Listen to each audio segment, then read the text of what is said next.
Please stop saying the Montgomery bus boycott ended segregation. It did not end segregation in America. It did not even end segregation on buses in Montgomery. Okay?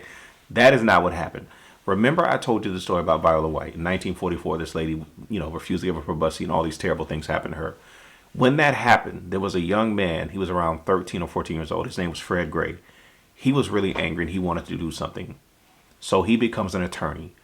When Rosa Parks comes along in 1955, Fred Gray is her attorney.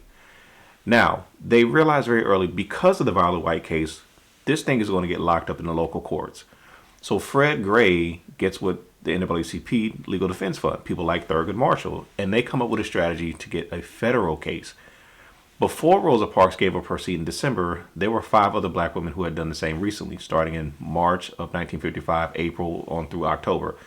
Aurelia Browder, and then you had Claudette Colvin, Susie McDonald, Mary Louise Smith, and then there was a lady by the name of Jeanette Reese. They take these women's cases and they say, let's go to district court. Now, Jeanette Reese was harassed so badly and intimidated, she ends up dropping out. Incidentally, Fred Gray tried to get other men to join, and they were too scared to, right? So these 4 women are part of this case. They take it to district court and they win.